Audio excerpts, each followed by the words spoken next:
ಮಾನ್ಯ ಸಚಿವರು ಉತ್ತರವನ್ನು ಒದಗಿಸಿದ್ದಾರೆ ಅಧ್ಯಕ್ಷರೇ.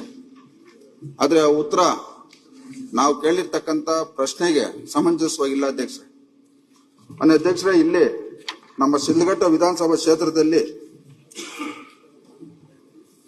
1918-19 ಇವತ್ತು ಸ್ಲಂ ಬೋರ್ಡ್ ಇಂದ 500 ಮನೆ ನಮ್ಮ ಕ್ಷೇತ್ರಕ್ಕೆ ಕೊಟ್ಟಿದ್ರು ಅಧ್ಯಕ್ಷರೇ. ಮತ್ತು 2021-22 612 ಮನೆ ಕೊಟ್ಟಿದ್ರು ಅಧ್ಯಕ್ಷ. ಒಟ್ಟು 1112 ಮನೆಯಲ್ಲಿ ಇವತ್ತು ನಿಜವಾಗಿ ನಮ್ಮ ಕ್ಷೇತ್ರದಲ್ಲಿ ನಿಜವಾದ ಫಲಾನುಭವಿಗಳಿಗೆ ಕೇವಲ 474 ಮನೆ ಮಾತ್ರ ಕೊಟ್ಟಿದ್ದಾರೆ ಅಧ್ಯಕ್ಷರೇ. ಮಿಕ್ಕಿದ ಮನೆಗಳೆಲ್ಲ ಇವತ್ತು ಅಲ್ಲಿ ಅಧಿಕಾರಿಗಳು, ಈ ಇಲಾಖೆ ಅಧಿಕಾರಿಗಳು ಮತ್ತು ಗುತ್ತಿಗೆದಾರರ ಹತ್ರ ಕೆಲಸ ಮಾಡ್ತಕ್ಕಂತ ಅಧಿಕಾರಿಗಳು ಮತ್ತು ಕೆಲವು ಮಧ್ಯವರ್ತಿಗಳು ಒಬ್ಬೊಬ್ಬರಿಗೆ 5 ಮನೆ 10 ಮನೆ ಒಂದೇ ಸರ್ವೆ ನಂಬರ್ ಅಲ್ಲಿ 70 ಮನೆ ಒಬ್ರು ಕಟ್ಕೊಂಡಿದ್ದಾರೆ ಅಧ್ಯಕ್ಷ. ಇದಕ್ಕೆ ಸಂಬಂಧಪಟ್ಟಂತೆ ಸುಮಾರು ಬಾರಿ ಮಾನ್ಯ ಸಚಿವರಿಗೆ ಮತ್ತು ಆ ಇಲಾಖೆ ನಾವು ದೂರು ಕೊಟ್ಟರು ಸಹ ಇದುವರೆಗೂ ಅವ್ರ ಮೇಲೆ ಯಾವುದೇ ರೀತಿ ಒಂದು ತನಿಖೆ ಆಗ್ಬೋದು, ಕ್ರಮ ಆಗ್ಬೋದು, ಆಗಿಲ್ಲ ಅಧ್ಯಕ್ಷರೇ.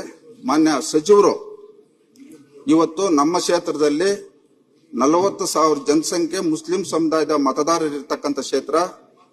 ಇವತ್ತು ಅವರು ಈ ಒಂದು ಇಲಾಖೆ ಸಚಿವರಾಗಿ ಇವತ್ತು ಮೊನ್ನೆ 2024-11-2025 ನಮ್ಮ ಕ್ಷೇತ್ರಕ್ಕೆ ಮಾನ್ಯ ಮುಖ್ಯಮಂತ್ರಿಗಳ ಜೊತೆ ಬಂದಂತ ಸಂದರ್ಭದಲ್ಲಿ ವೇದಿಕೆ ಮೇಲೆ ಸಚಿವರ ಹೇಳಿದ ತಕ್ಷಣ ಆ ಸಮುದಾಯದ ಮತದಾರರ ಜೇಕಾರಗಳು ಶಿಳ್ಳೆಗಳಾಗ್ತಾ ಇತ್ತು.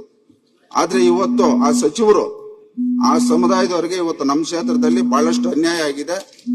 ಮಾನ್ಯ ಸಚಿವರು ಇವತ್ತು ಕ್ಷೇತ್ರಕ್ಕೆ ಸಂಬಂಧಪಟ್ಟಂಗೆ ಇವತ್ತು KMDCಯಲ್ಲಿ ಮಾನ್ಯ ಅಧ್ಯಕ್ಷರೇ, ಇದು ರಂಜಾನ್ ತಿಂಗಳು ಮುಸ್ಲಿಂ ಸಮುದಾಯದವರಿಗೆ ತೊಂದರೆ ಆಗಿದೆ. ನಮ್ಮ ಕ್ಷೇತ್ರದಲ್ಲಿ 25 ವಾರ್ಡಲ್ಲಿ ಇವತ್ತು ನಾವು ಜನಪ್ರತಿನಿಧಿಗಳು ಓಡಾಡಕ್ ಆಗ್ತಾ ಇಲ್ಲ, ಆ ಪರಿಸ್ಥಿತಿ ಇದೆ. ನೀವು ದಯವಿಟ್ಟು ದೊಡ್ಡ ಮನಸ್ಸು ಮಾಡಿ ವಿಶೇಷ ಅನುದಾನ ಕೊಡ್ಬೇಕು ನೀವು.